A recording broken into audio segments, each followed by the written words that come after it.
Merci, merci. Merci, bonsoir. Et vous savez quoi, si un jour on m'avait dit que chez Boxer Passion, en 2019, à l'occasion d'une soirée de présentation des voyages, on pourrait avoir la chance d'interviewer ce monsieur avec un M majuscule, jamais je l'aurais cru. Euh, Qu'est-ce qu'on peut dire à ces gens-là? Parce on a débuté tout à l'heure, en revenant de la gare, une discussion qui était une discussion à bâton rompu, en faisant connaissance et en disant comment est-ce que, après avoir entendu pendant des années par ses parents, passe ton bac et après tu verras, comment est-ce qu'après avoir fait des études dans le textile, euh, comment est-ce qu'on en arrive à faire son premier Dakar et à faire le premier Dakar? Bah, écoutez, c'est toute l'histoire c'est toute mon histoire et elle est là, elle est dans ce livre, TDSPP. J'ai eu la chance de vivre une vie absolument incroyable et c'est vrai que j'étais pas du tout préparé à faire de la compétition, même si j'en rêvais depuis tout petit déjà. Et Daniel le rappelait, et effectivement, moi la compétition, dès que ça a commencé par le vélo, la voiture à pédale, après la mobilette, etc.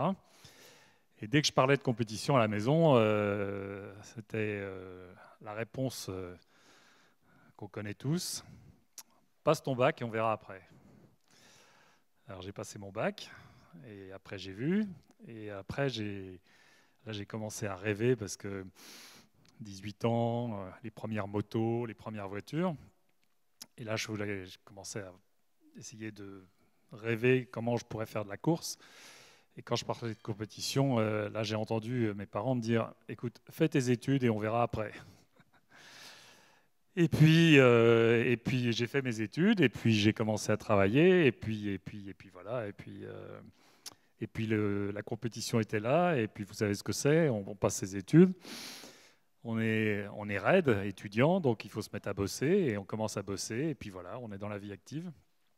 Et puis la compétition, c'était un rêve. Je rêvais de compétition, je rêvais de voyage. On avait discuté avec mes potes quand on faisait nos études en se disant ce serait génial. Quand même, après nos études, on pourrait aller faire un petit voyage tour du monde, aller se balader avant de rentrer dans la vie active. Et puis ça ne s'est pas passé comme ça. Et une année passée, 2 années, 3 années, 4 années, 5 années. Et je voyais mes rêves de voyage disparaître. Et puis, bon, j'ai commencé à bosser. Je travaillais dans le textile. J'étais dans la région d'ailleurs. Je me souviens d'ailleurs d'une fête dans la région de Rennes, ici, parce que je vendais du tissu dans la région. Et, euh, et donc le textile, c'était bien, mais ça me lassait un petit peu. Et j'avais un copain qui m'avait expliqué qu'il y avait un type qui allait organiser une course cette année, qui allait à Dakar. Et ce type s'appelait Dominique Sauvêtre. Il avait un magasin à Paris qui s'appelait La Moto Verte. Et il me dit, ah, bah, tu sais, je le connais, il s'appelle Thierry Sabine. Ah, mais tu peux me le présenter? Oui, oui, je te le présente. Et je vais rencontrer Thierry Sabine dans son bureau. Et là, je sors avec le petit prospectus. Et Sabine m'explique qu'il organise une course qui va aller de Paris à Dakar. Alors là, j'avais des étoiles dans les yeux. Je suis rentré chez moi. J'ai commencé à faire mes calculs. Et je me suis dit, j'avais un petit pécule, parce que je travaillais depuis quelques années, donc j'avais un peu d'argent de côté. Et je me suis dit, attends, le voyage, c'est compliqué, il faut s'organiser. Vous savez ce que c'est, c'est pas facile de partir en voyage. Mais là, participer à la course, s'inscrire, voilà, oui, je peux m'inscrire. J'achète une moto et je pars. Et c'est comme ça que je suis parti au Dakar. Et donc, le petit problème, c'est que je travaillais. Et donc, je suis rentré au bureau. J'ai été demander un rendez-vous à mon patron. Je travaillais pour une société textile alsacienne. Et j'ai été à Mulhouse. Et je rencontre mon boss et je lui dis bah, écoute, Robert, bonjour. Le problème, c'est que je voulais te voir parce que au mois de janvier, je suis obligé de prendre un congé d'1 mois sans solde parce que parce que je vais participer à une course. Et là, il me regarde et il me dit, mais attends, tu as pris tes congés au mois d'août? Je lui dis oui. Il me dit, bah, tu verras ça l'année prochaine. Et moi, j'étais complètement sidéré parce que je ne m'attendais pas du tout à cette réponse. Donc, sur le moment, je suis arrêté. Je m'apprête à sortir de son bureau, je fais demi-tour et puis je tire la porte, je me retourne et je lui dis, bah, si c'est comme ça, je démissionne. Alors lui, il éclate de rire, évidemment. Il me dit, ouais, c'est ça, ah, ah. Je suis rentré à Paris, j'ai envoyé ma lettre de démission et je me suis inscrit au Dakar. Et c'est comme ça que l'aventure a commencé.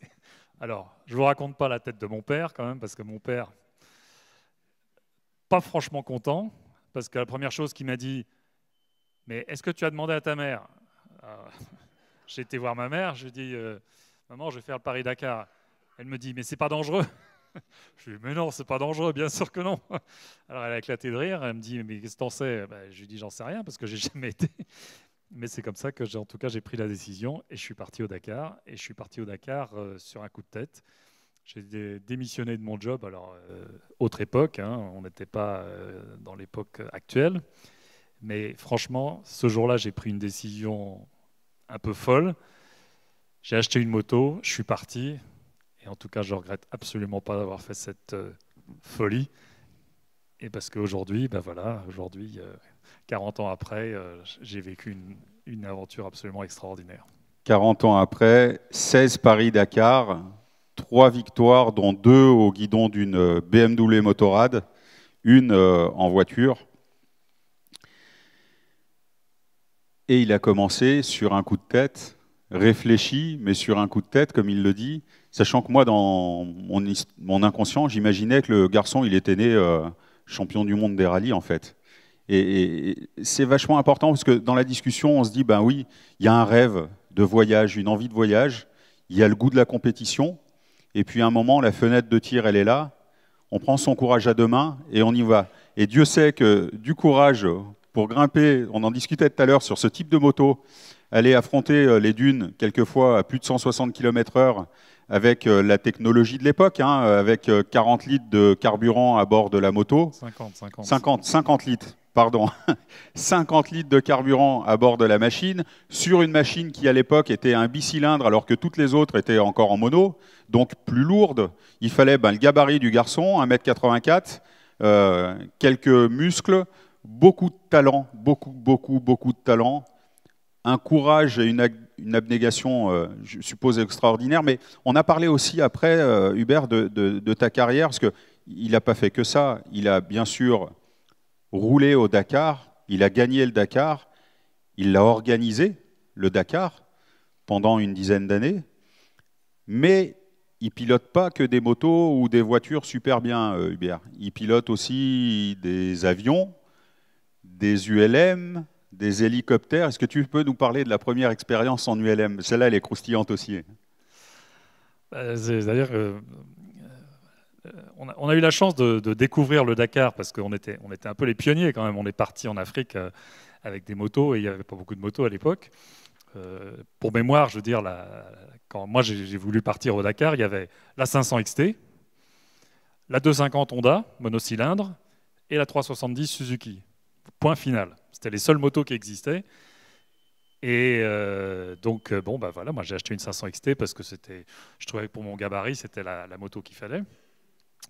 Et puis, c'est vrai que ces années 80, c'était des années où c'était les années de l'aventure, tout était possible. Et puis, après avoir fait quelques aventures en moto et au Dakar, on a commencé à avoir envie de voler parce que c'était le début de l'ULM. L'ULM, c'est quand même la moto de l'air. Et moi, j'avais un copain, Patrick Fourtic, qui était pilote à Air France, qui s'occupait de tous les avions du Dakar à cette époque-là.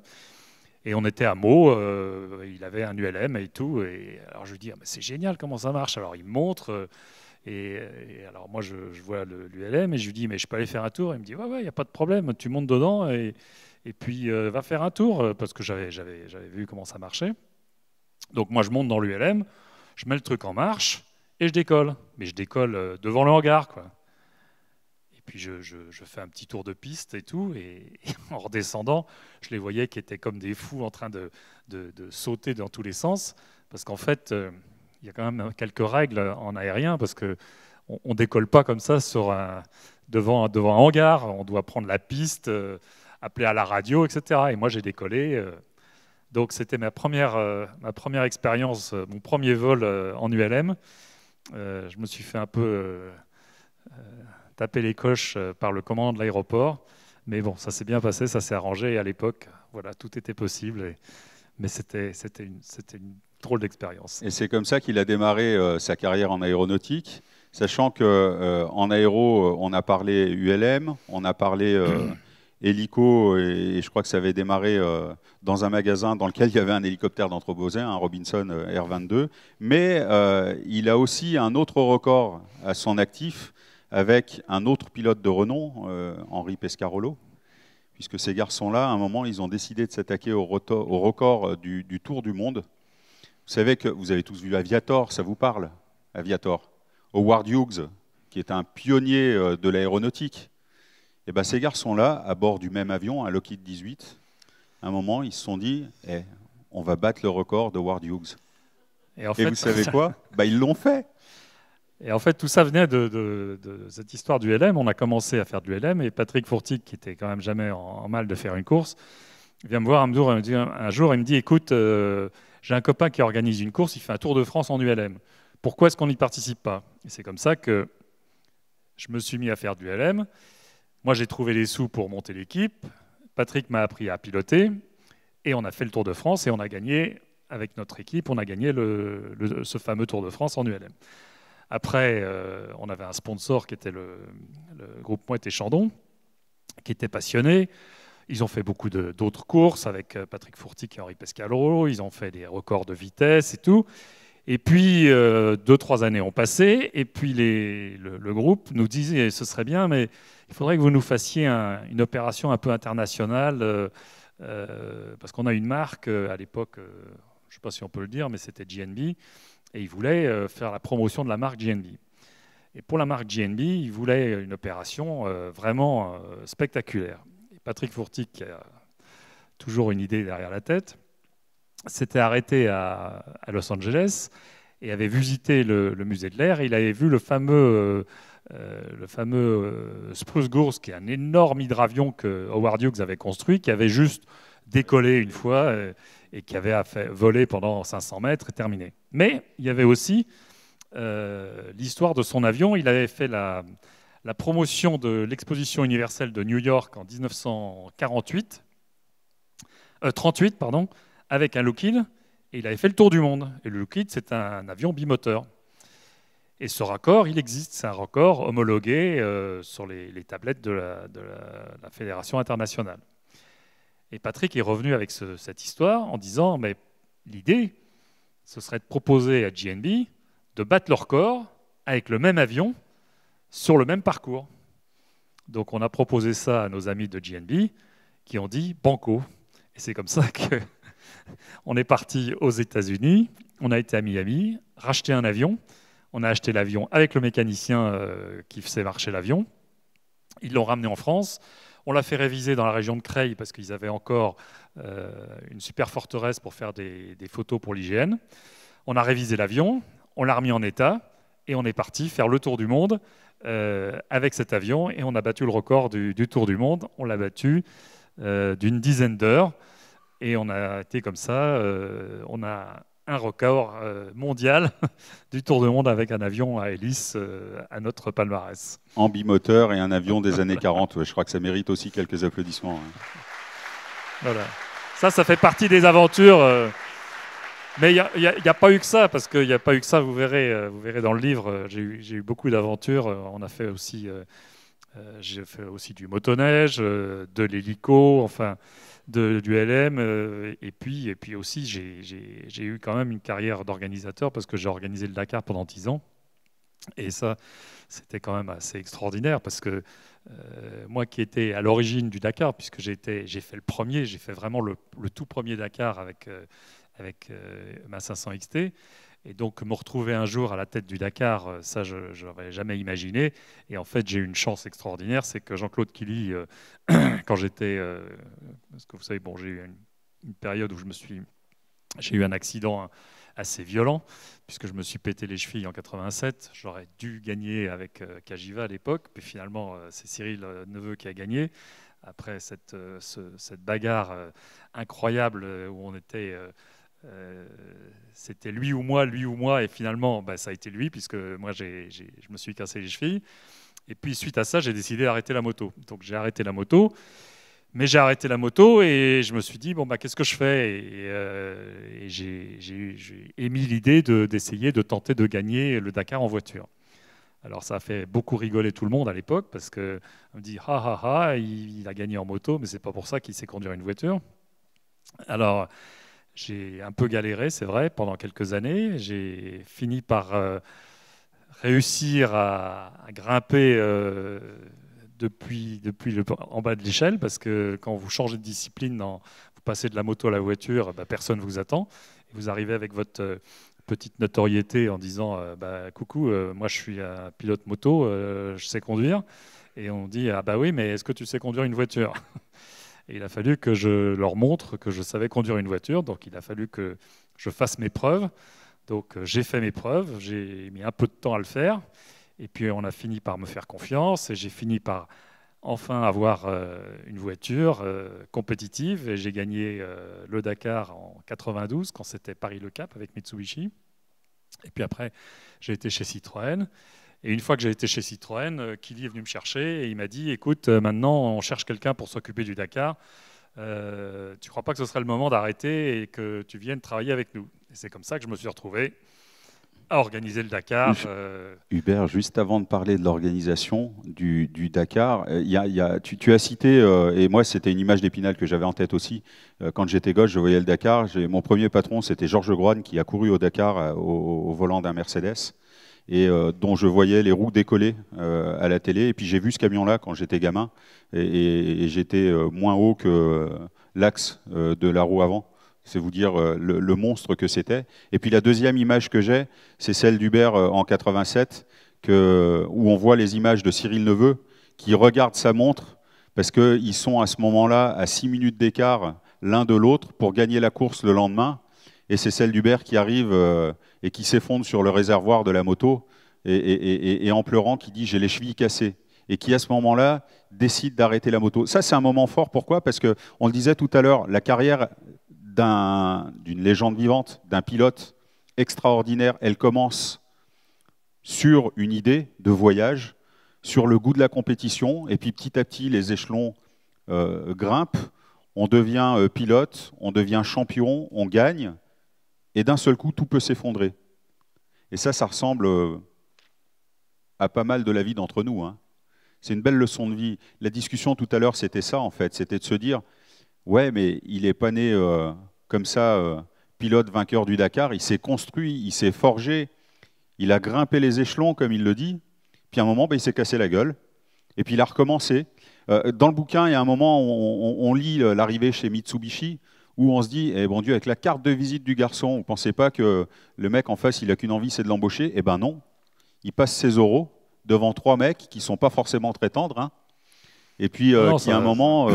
toi, tu te dis, ce que tu me disais tout à l'heure dans la voiture, et je mets toutes mes tripes sur la table et je ne sais pas si je vais être pris.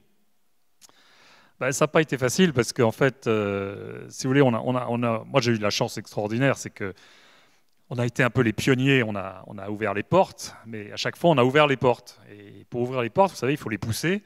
Et c'est pas simple. Et c'est vrai que ça a été vrai pour la moto, parce que bon, on a réussi avec BM à gagner, et donc ça a été génial.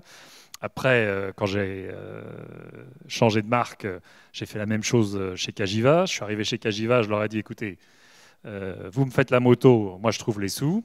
J'ai trouvé les sous, ils m'ont fait la moto. Et là, je leur ai dit, j'ai 3 ans, je vous donne 3 ans pour gagner, et on va gagner dans 3 ans.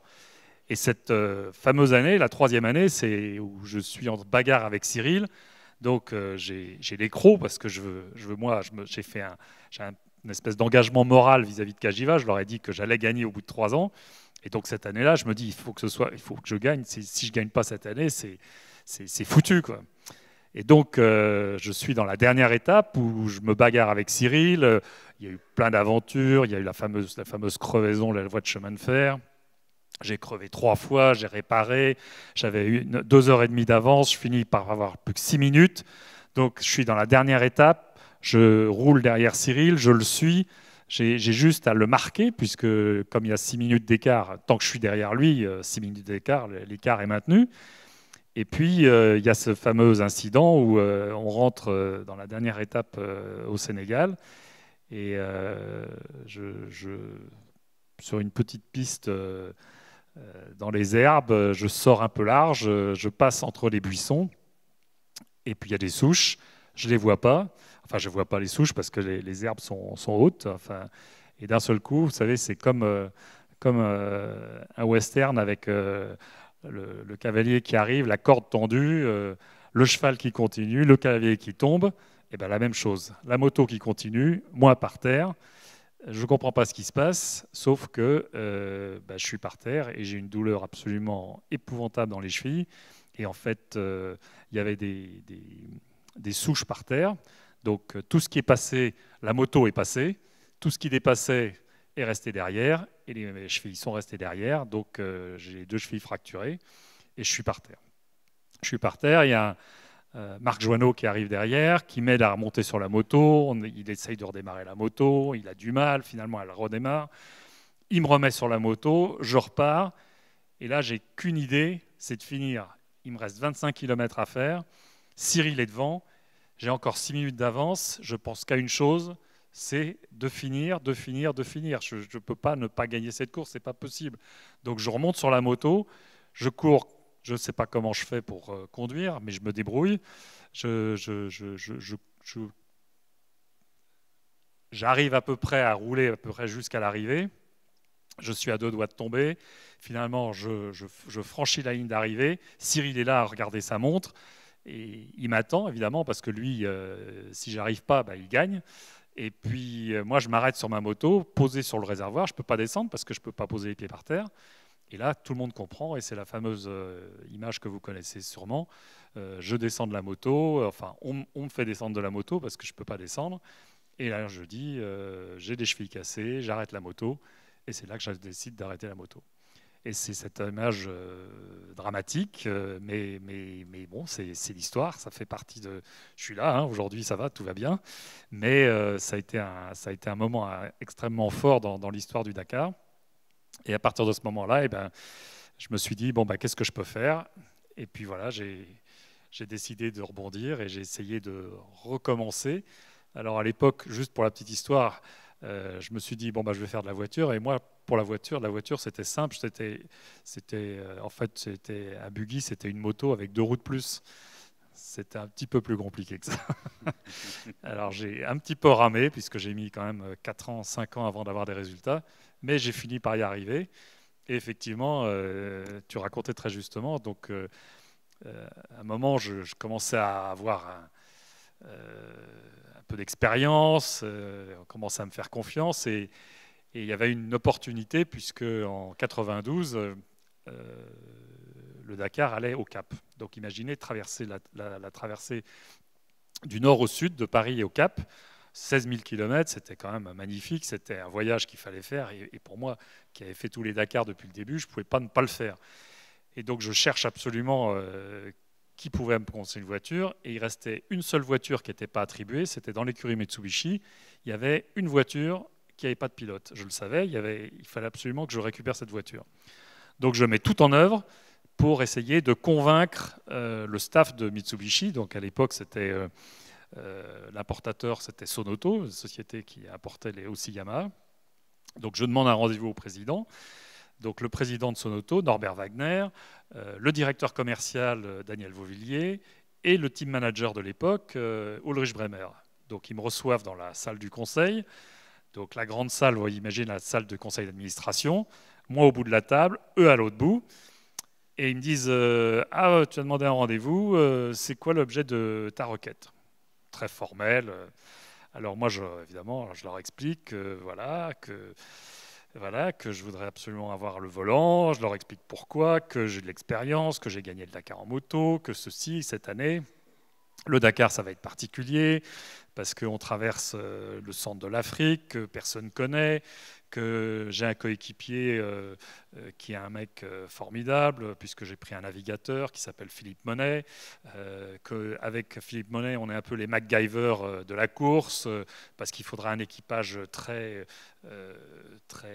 je dirais, polyvalent sur la course, et puis voilà, ça fait une demi-heure que je parle et je ne sais plus quoi dire, et je leur dis, et puis de toute façon, il faut que vous me confiez la voiture parce que c'est moi qui vais gagner. Et puis j'étais épuisé parce que je ne savais plus quoi dire, quoi. J'étais à bout d'arguments. Et puis ils me disent bon, très bien, très bien, très bien, très bien. Bon, on a noté, on va te tenir au courant. Je sors de là épuisé, je rentre chez moi et effectivement 2 jours après, ils me téléphonent et ils me disent bon ben on va te faire un essai. Oh putain, je dis c'est pas vrai. Alors il m'envoie, il me convoque dans le sud de la France, à Alès, il y avait un circuit, donc je descends, j'arrive sur place, il y a les mécaniciens qui sont là, ils me font monter dans la voiture, je monte dans la voiture, ils me disent bon voilà, tu fais 2 tours du circuit, au bout de 2 tours on s'arrête, les mécaniciens vérifient que tout va bien, et là ils me disent tu fais 10 tours et on verra. Sauf que je fais 10 tours, et pendant les 10 tours, il n'y a personne qui vous dit rien, c'est-à-dire vous ne savez pas si vous allez assez vite, vous ne savez pas si c'est bien, et évidemment, personne ne vous fait de signe autour, ni les mécanos, ni quoi que ce soit. Je fais mes 10 tours. Alors là, vous avez la rage, d'abord parce que vous voulez aller vite. La deuxième, il ne faut pas mettre la voiture sur les portes, parce que si vous êtes sur les portes, c'est éliminatoire. Et puis, vous ne savez pas si vous allez suffisamment vite ou pas. Vous faites vos 10 tours, bon, tout se passe bien, je ne suis pas tombé, je ne suis pas sorti, je n'ai pas cassé la voiture. Je m'arrête, je sors de la voiture. Il me serre la main, merci, salut, on te tiendra au courant. Putain. Et si ça, c'est pas une belle allégorie de ce qu'on vit là, dans les entreprises. Hein. Je rentre chez moi, et puis, pas de nouvelles. Et je savais que l'après-midi, il faisait rouler un autre pilote. Bon, 2 jours après, coup de téléphone, c'est OK. Oh putain. Alors là, je ne vous raconte pas la joie que j'ai eue. Et moi, alors, c'est parce que c'était inespéré, je veux dire. D'un seul coup, je suis intégré à l'écurie Mitsubishi, donc il y avait 5 voitures cette année-là. Donc je suis le petit cinquième. Alors, j'ai 2 mécaniciens qui me sont attribués. Alors c'était marrant parce que 2 mécaniciens, c'était les 2 petits jeunes, mais les mécaniciens des petits jeunes, vraiment des petits jeunes. Donc machin, on fait connaissance et tout. Et le Paris-Le Cap commence. Première étape, en Libye. Grande étape, très rapide et tout dans le désert. Bon, j'avais fait pas un très très bon temps, on était 20e ou 21e au prologue. On prend le départ de la spéciale et c'est super rapide. Et avec mon copain, avec Philippe Monet, à un moment, je lui dis mais putain, combien on roule là? Il me dit 2,10, 2,15, 2,20. Putain, mais je lui dis, il me dit ça continue de monter. Et on était une type vraiment très très rapide dans le désert. Et puis, donc, vous savez, à cette vitesse-là, les kilomètres passent très très vite. Et puis, ça se passe pas trop mal. On s'approche de l'arrivée. On passe l'arrivée. Et là, je vois le commissaire qui a un sourire parce qu'il me fait comme ça. Mais je n'étais pas très très sûr, mais je le vois faire plus ou moins un geste. Je passe l'arrivée, je vais donner mon carton. Et on se regarde avec Philippe. Et puis là, il y a un mec qui vient nous voir et qui me dit « Vous avez le meilleur temps ». Oh putain. Et moi, j'y croyais pas. Alors avec Philippe, on se regarde, on se met une grande tape dans le dos. Et en fait, première étape, on fait le meilleur temps. Donc imaginez, j'arrive dans cette écurie. Je suis le petit nouveau, puisque les pilotes, il y avait Bruno Savi, Shinozuka, Fontenay, tous des pilotes aguerris et qui avaient l'habitude. Et nous, on arrive et on fait le scratch. Et ça a été comme ça pendant toute la course, puisqu'on a commencé à gagner la première spéciale, mais on n'a pas arrêté et on a gagné le cap. Et la dernière étape, en arrivant au Cap, on a encore gagné. Donc on a gagné le Cap. Et là, je peux vous dire que non seulement j'étais évidemment hyper content et fier d'avoir réussi l'opération, mais surtout j'ai envoyé un fax à Mitsubishi. Je pense que je sais conduire. C'était juste pour leur rappeler que...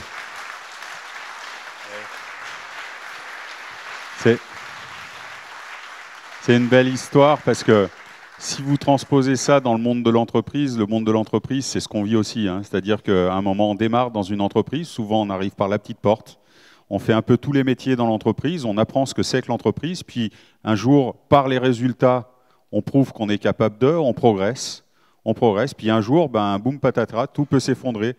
Et puis, il faut recommencer, il faut refaire ses preuves, il faut repasser des fois par des cabinets de chasse de tête, par à nouveau des procédures d'embauche. Il faut prouver à nouveau qu'on mérite de...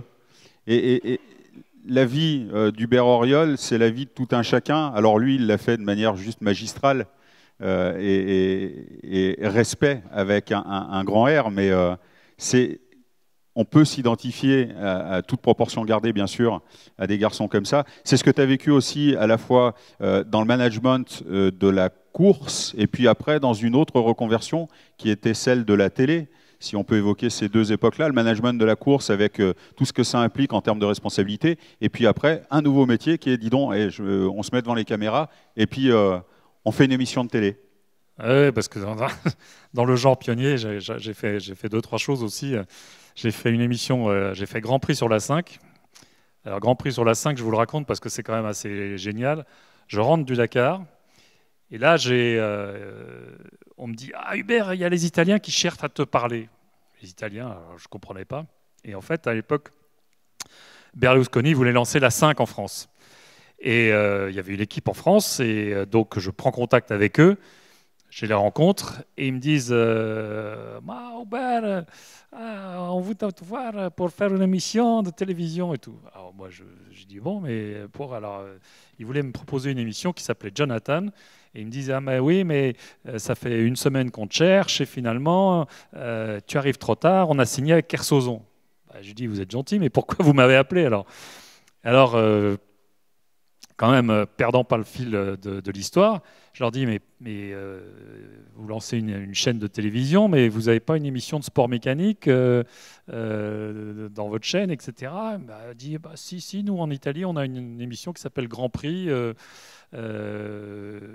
Écoute, si tu veux, tiens, il me donne les cassettes VHS, il me donne un bureau, il me dit, regarde ça et dis-nous ce que tu en penses. Alors je me mets dans le bureau pendant une heure, je regarde les cassettes, et là je vois des trucs absolument extraordinaires, avec tout. Le stock car, les courses de Formule 1, des courses dans les marais, enfin vraiment tout ce dont on peut rêver dans les sports mécaniques. Et là, je sors de là et je leur dis, mais c'est génial, mais il faut faire ça. Mais tu veux faire ça? Je dis oui. Eh bien, fais-le. Et donc, je suis sorti de ce bureau avec la mission de mettre sur pied une équipe pour faire une émission Grand Prix. Et c'est comme ça qu'on a fait Grand Prix sur la 5. Et donc, je me suis retrouvé du jour au lendemain à chercher un journaliste pour monter une équipe et monter. Donc, alors, bon, je n'avais pas tourné une émission parce que l'émission, elle existait, donc on traduisait on reprenait l'émission italienne. Moi, je faisais les plateaux de lancement, mais on prenait tous les sujets qui c'est. Et c'est comme ça qu'on a fait 52 émissions pendant un an. Et il y a eu Grand Prix sur la 5. Alors à l'époque, je vous rappelle, il n'y avait que Automoto sur TF1. Et il y a eu une deuxième émission qui s'appelait Grand Prix. Alors ça, c'était une aventure. Mais mes histoires avec la télévision, ça ne s'est pas arrêté là, puisque quelques années plus tard, en rentrant du Dakar, je reçois un coup de téléphone de Xavier Couture, qui était à l'époque à TF1, et qui me dit Hubert, je veux te voir parce que voilà, TF1 a acheté les droits d'une émission américaine qui s'appelle Survivor, et on va la lancer en France, et on voudrait que ce soit toi qui la présente. Alors je lui dis, mais attends, mais Xavier, moi je suis pas présentateur de télévision. Si, c'est exactement pour toi, c'est une aventure et tout, c'est exactement le profil qu'il nous faut. Alors à ce moment-là, je dirigeais le Dakar, donc c'était un peu compliqué, toi. Alors j'en parle à mes actionnaires, je leur explique. Alors ils me disent bah non, puisque c'était après le Dakar. Donc c'était en 2002. Et finalement, j'accepte. Et c'est comme ça que je me suis retrouvé. Je suis parti en Thaïlande pour 6 semaines pour tourner la première émission de Koh Lanta. Et c'est moi qui ai présenté la première émission qui a été le Denis Brognard que vous connaissez, mais le premier c'était moi. Et c'est comme ça que j'ai fait la première émission qui était le début de la télé-réalité en France. Et ça a été une expérience extraordinaire parce que c'était une aventure fantastique. Et d'ailleurs aujourd'hui la seule émission de télé-réalité qui fonctionne et qui marche toujours, c'est Koh Lanta. Voilà. C'était une petite histoire, mais c'était une belle aventure. Études dans le textile, passe ton bac, après on verra. Pilote.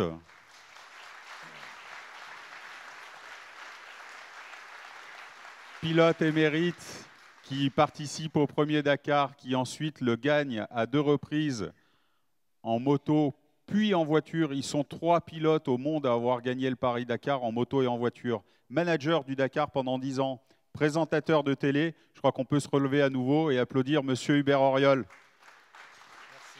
Pour une carrière absolument extraordinaire. Et puis, on a de la chance de l'avoir avec nous ce soir.